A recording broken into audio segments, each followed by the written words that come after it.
All right, here I'm going to go into how we like to organize the Pixieset.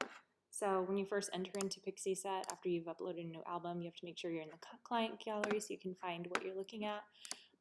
So Christina just uploaded Victoria and Brian, and she hasn't added an event date yet.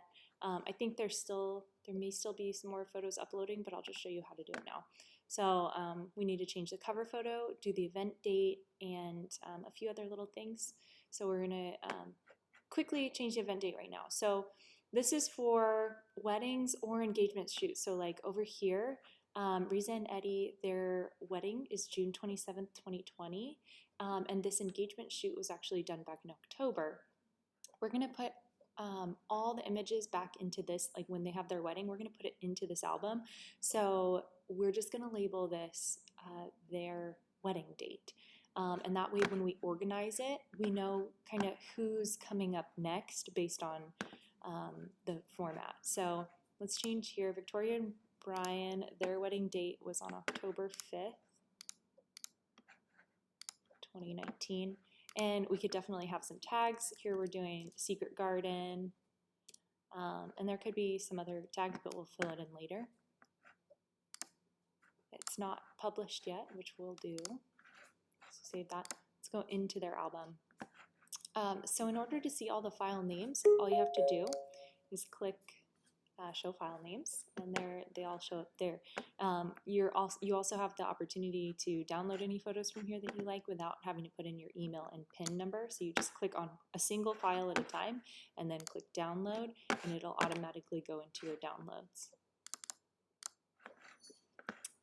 So here in settings, collection settings, before delivery, we always want to make sure that we have these things checked. Email registration, so we know that the person has emailed, has checked them out, and who they're giving them to. Because if they're giving their email or the set to, parents and cousins and people that, like a lot of people, there's more of a possibility that they'll want to buy prints. And so we can kind of push it a little bit more with them. And then it's nice to see and confirm that they've gotten the album. Sometimes I'll deliver an album and I won't see a registration for it for 2-3 days. And it just means that they haven't accessed their album yet, which is a little crazy to me that you wouldn't do it immediately. But this way we can keep track of when they do that. And then I like to have Gallery Assist on for them, so it teaches them a little bit how to use the gallery. If it gets annoying, you could always turn it off later. The design, I think it looks more bridal with this, the serif, and horizontal. And then depending on their day, if they did kind of a dark and moody style, I would switch it to the dark. I can see what it looks like light with Victoria and Brian, and if I think that the dark is going to just accent their colors and their tones better, then I'll switch it over. So always serif, always horizontal, but this can, based on photographer's choice, whichever one there. And then we'll do regular thumbnail, grid spacing, regular, and the icon only navigation. And then we like this frame. Because it brings the text down a little bit more and opens up the main photo, whichever it is here, which we'll be changing for Victoria and Brian because we don't need the dress. I usually like to do from a shot from their romantic session. So let's see here. Privacy, there's not like a lot to change here unless it's a boudoir album, then we'll put like a password and maybe even hide it on the home page so nobody else can see it. Download. So for download, with the engagement shoots, we just completely turn it off and we watermark the images, which I'll show you how to do soon, because they get to pick a certain amount of images from the watermarked images and we don't want them to download them before we've unlocked them. So once we've unlocked the 30 images, or for wedding albums, we turn on the download and we'll provide the download pin for them. This is the full gallery download, all of the sets, and they'll have the option to do a high resolution and a web size resolution for their download. Some photographers like to just include the high resolution, but the web size actually does make a huge difference when you upload them to Facebook or any social media platform.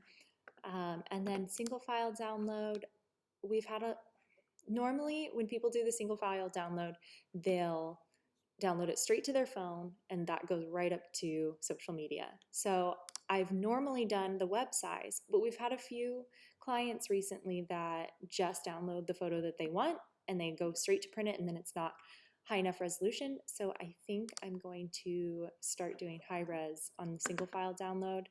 And then if they request a smaller web size, I can either say, hey, go download here, or I'll just open it up for them and then they can do that. Favorite, the clients will be using the favorites list.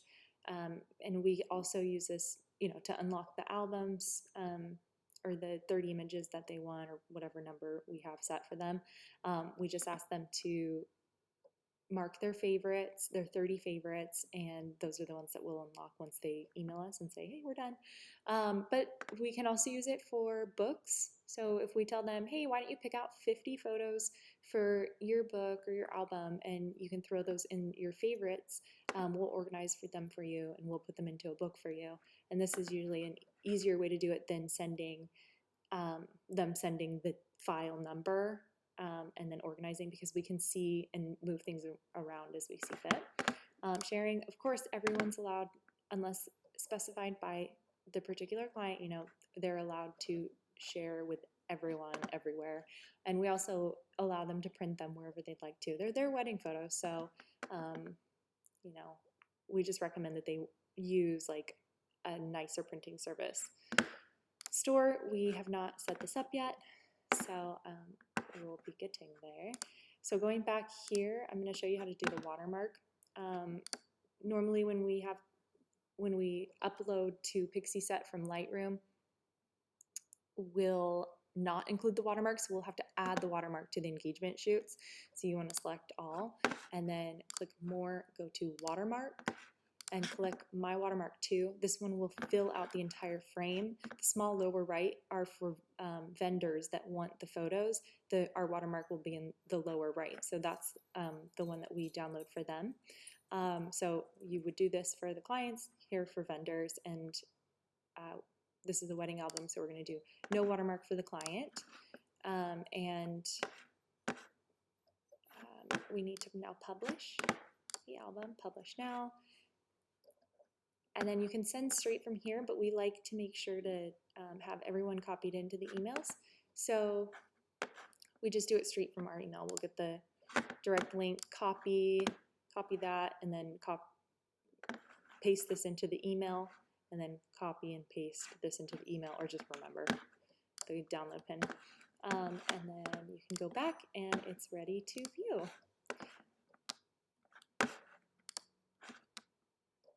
And now I'm going to go pick out another cover photo. Let's just do that. It's better if it's a horizontal photo for this.